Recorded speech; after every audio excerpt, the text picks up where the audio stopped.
Hello everyone, this is Stephanie. Welcome to another video. So we're going to have a little fun with 2-hole beads today. So it's been a while since we've used them and we've been collecting them over time if you've gotten collections and boxes and such. And you know, you'll come up with some Wibe Duos, which like, what do we do with them? Well, we found a good place for them. Moby Duos, Iris Duos, you know, so a lot of fun to play with these. They're like little puzzle pieces. So this is what I came up with. But the fun thing about this is it's reversible.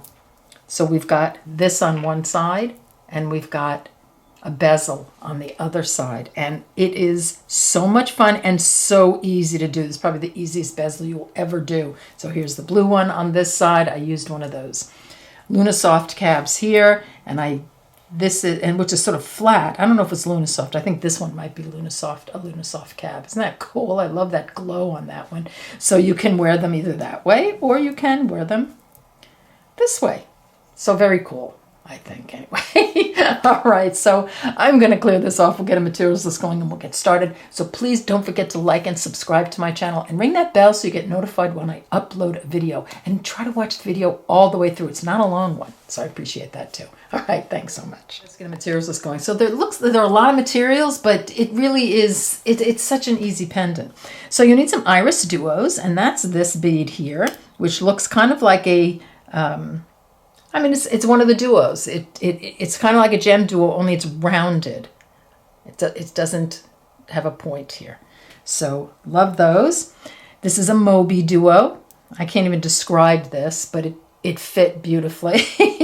And a Wibeduo. So we're duoing it up here. And this, when we got it, I thought, gee, what am I going to do with that? And I found a perfect use for it. I think it looks so pretty. You'll need a 18mm cabochon, and this cabochon is from Potomac Beads. And by the way, you can get all these beads at Potomac Beads, and I think probably Eureka Crystal Beads as well. You'll have to take a look and see which beads you can get from which website, but I think between the two of them, you'll be able to get all of them. And elsewhere also, I am assuming. And here is a 18mm round cabochon. Isn't that beautiful? Again, this is from Potomac Beads. And I was going to use it for this one, for the video, but when I got to that point, you really couldn't see what I was doing, so I switched to a plain one, but this was the one that I think would look gorgeous in there. 3mm Firepolished Beads, 11 seed beads, 2 6mm round beads. You can use drop beads, pearls, gemstones. On this one, I used a gemstone. On the others, I used pearls and gemstones. So I have a pearl here, and then this is a jasper here. So really you can, you know, mix it up, use whatever you like. I've got a clasp, here a toggle clasp. I have some O beads, which I'm putting in between my 6mm beads on the chain. These are the best end stoppers for when you're using bead stringing wire because it really holds the beads on and they don't go flying all over the place. Got a crimp bead. You want a crimp tool, which I don't have in front of me right now, so I'm just use my flat nose pliers, size 10 beading needle. Here's your wire. It's 7-strand bead stringing wire, and this was in a satin gold color. I'm going to order some more of this because I love the satin gold. It's really nice. It's not super shiny. It's satin. And then here's 8-pound Fireline black satin. And I think, and did I say clasp? I think so. So that's everything. So don't forget to check the description box below the video. Sizes, shapes, colors, everything I'll list that I can find, I'll list in the description box below, or alternatives if I can't find the particular bead. So don't forget to click the down arrow to show more. The box will open and everything will be there, even anything I might forget, anything I might want to add, and any coupon codes I might have. All right, so I'm going to clear this off and we'll get started. Okay, let's get started. So thread your needle with about 36 inches of thread, put on a stop bead, and leave enough of a tail to sew in.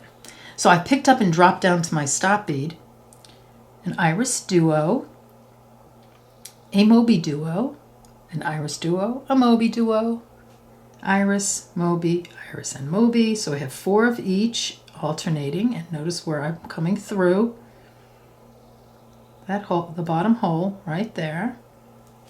Okay, let's sew these into a circle. So I'm just going to come around and sew through that first Iris Duo after my stop bead. This is what I have. So now I'm just going to reinforce this whole group of beads by going through all the beads again, and then coming out, you know, a few beads after my stop bead. Okay, this is what I have. So I've come all the way around and reinforced. I'm exiting one of the Iridescent, the bottom hole here. I'm just going to sew through the top hole of that same bead.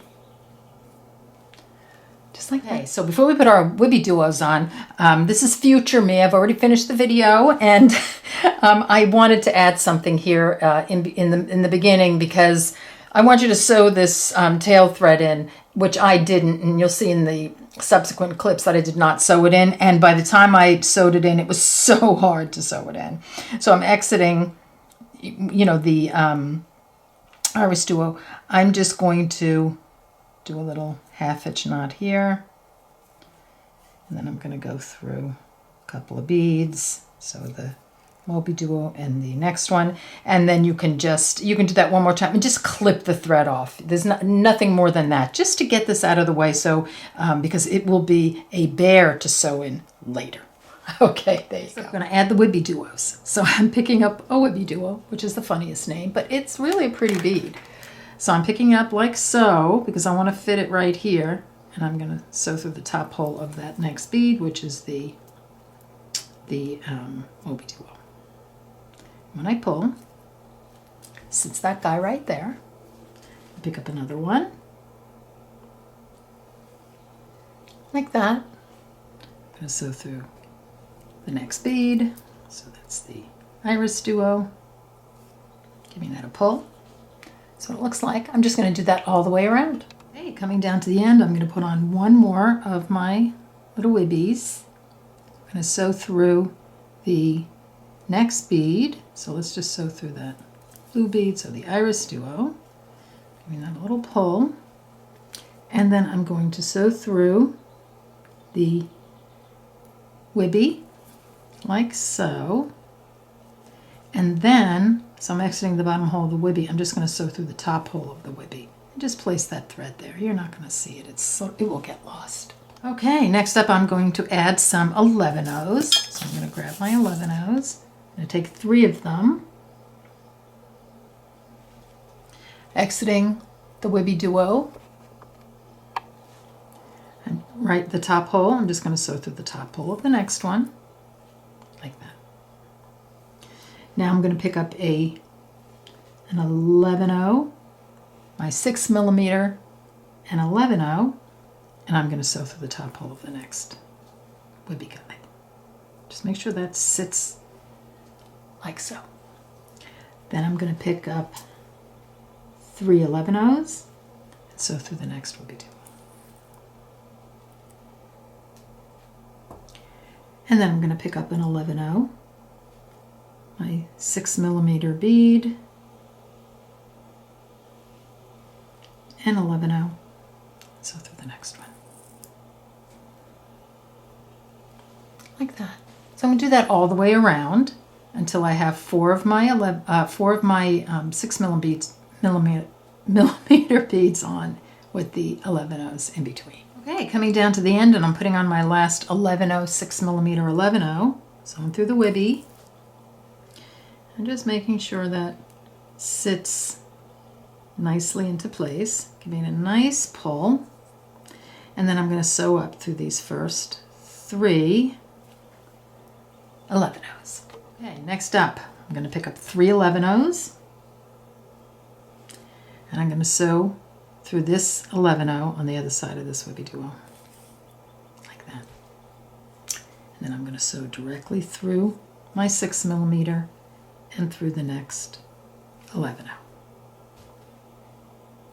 I'm going to pick up 3 11-Os, do the same thing, sew through the next 3,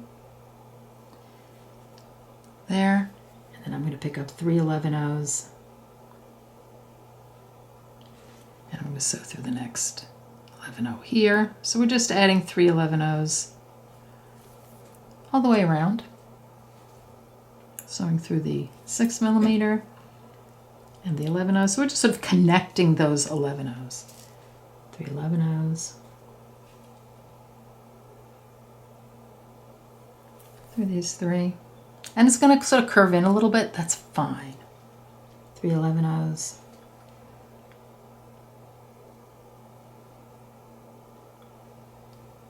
And this one.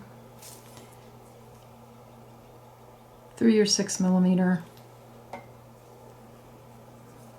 And the 11-oh. And you're just going to complete that around. And like I said, it's good that it's curving. We want it to curve a little bit. So there you go. So keep going around and meet me at the end. Okay, let's put on our last 3 11-ohs. So exiting this 11-oh, I'm just going to sew right through these 3 11-ohs on the other side of the Wibeduo. That's going to surround that Wibeduo, and then sew directly through the next Wibeduo. And I want you to come out the back, so kind of put your needle through so that you're coming out of the back. So when I turn it over, I'm just exiting the top hole of that Wibeduo right there. Let's work on this side a little bit. I'm going to pick up 3 11-ohs, exiting the top hole of this Wibeduo right here. I'm going to sew through the top hole of the next one. So I might have to just bend it over a little bit, but that's fine. 3 11-ohs. So exiting the top hole of the wibbee, sew through the top hole of the next wibbee. And it's kind of curving in a little bit, and that's just what we want. And you're just going to do that all the way around, just putting 3 11-ohs through the top hole of every wibbee. Okay, let's continue. So next up we're going to put on a fire polish bead. So we're going to pick up our 3 millimeter fire polish and we're going to sew through. So you're exiting those 3 11-ohs, you're going to sew through the next 3 11-ohs. And I'm just going to do that all the way around.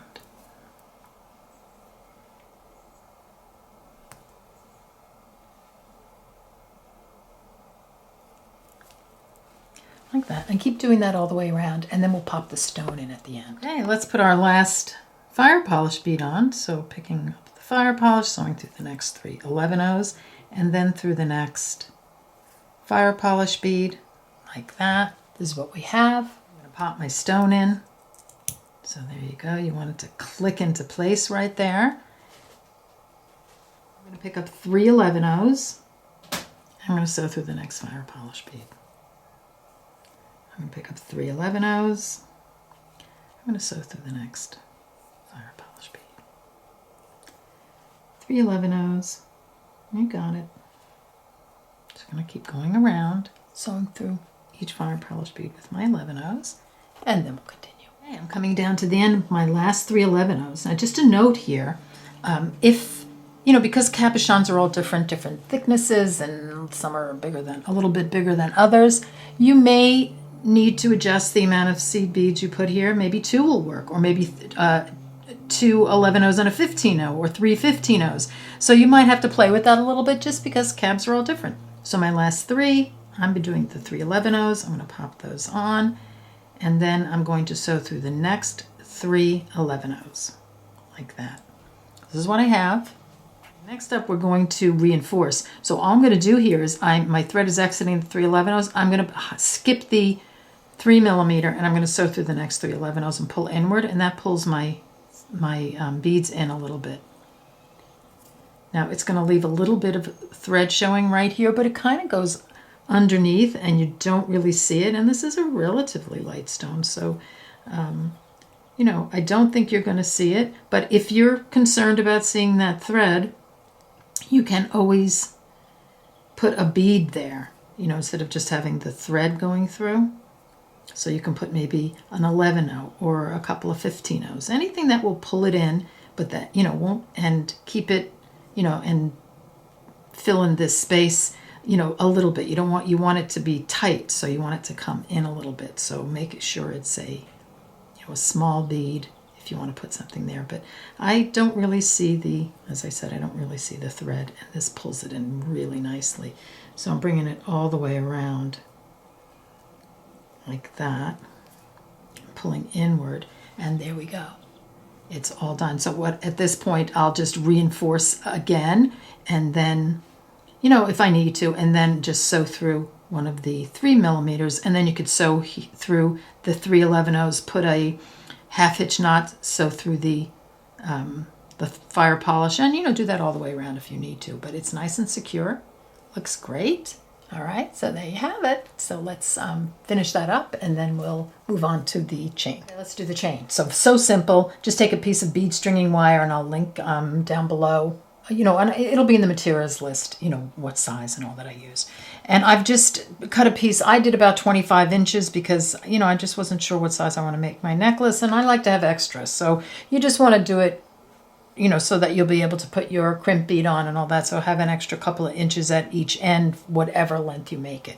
I've just strung the wire right through without any beads on, right through one of the pearls or 6 millimeters and centered it. So my wire is centered. I put a little clip, one of these at each end. Believe me, these are like lifesavers so your beads don't go flying. And then I've taken the clip off one end and all I did was add. So here I'm coming out of the top of this pearl here. I've added 3 O beads. You can use ring beads, anything you like here. You don't have to use what I use. Any kind of necklace, that bead combination that you like. A 6 millimeter, I used the a gold one here, so I'm going to alternate. And then I did 3 of my O beads again, and then I alternated with a blue bead, and I'm doing the same thing on the other side. So I will just continue making the necklace so it looks like this all the way down, but like I said, you can really do any combination of beads that you like. So have fun playing with the necklace part, and then come back and we'll put the clasp on. Okay, so I'm done with the chain. Here's what it looks on this side, Here's what it looks like on the other side. I just think it's so pretty. Mine ended up being about 18 inches without the clasp. So let's put the clasp on. So I'm all, you know, done with one side, and I'm taking off that little spring that holds my beads on. And I'm just going to pick up a crimp bead, like so. And then I'm going to pick up my one end of my clasp like this, and then I'm just going to pop back through the crimp bead, through the pearl,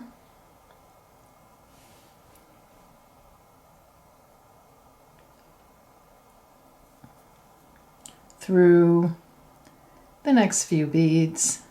You don't have to go through too many, so I just went through the 3 O beads that on here. I'm giving that a little pull. I'm going to straighten it out so that my clasp is pretty straight. You can use a clasp cover. They have these little covers you can put on them that really make it look nice at the end, but I don't have one. And I'm not worried about it having any spaces at the moment. The first one doesn't matter. Then I'm just going to take my crimp tool or whatever tool you're using. I can't find my crimp tool at the moment. I've been kind of organizing and things are a mess at the moment. I'm just going to press down really hard on my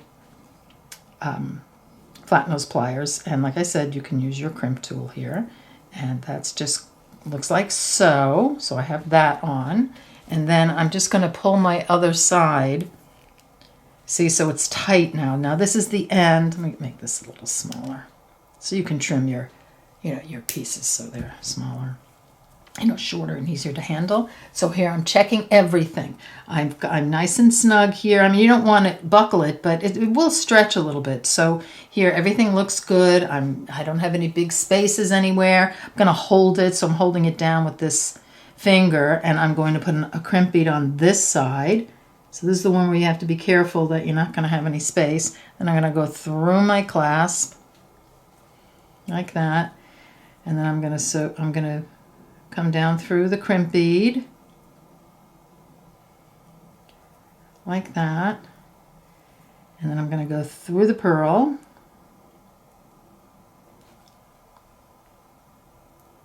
like that. Make sure you have your wires going right through.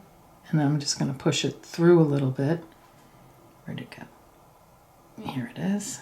There you are. So you see how it's coming through. I can give it a little pull. I'm not going to make it tight right now because see all that big space I have right now? I just want to hold one end and just pull it down like that. See how I'm pulling it? And I'm at this point, I've pulled it pretty tight. I just want to check everything. Is it, I'm going to hold it up. I'll just hold this tight and hold it up. Is it fluid? Yes. Are there any big spaces? No.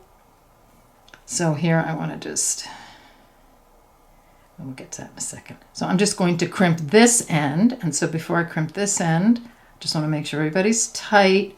Then I'm going to take you take your crimping tool, give it a nice squeeze, and you should have, that end should be crimped pretty well. I'm going to pop down just this last O bead here. I meant to go through 3 of them. Come in, you.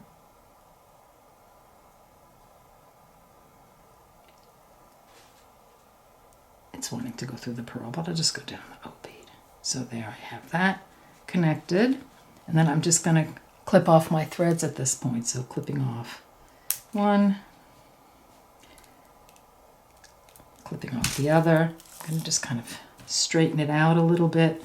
So let me pull out a little bit. So when I close it, this is what it looks like. That's a good, it's nice and snug, but you don't want it buckled. You want it fluid. So here I have, so this is done. So very cute, huh? Loving this. So here we'll pop this one out. We'll keep this one out. We'll grab the turquoise one, which I adore.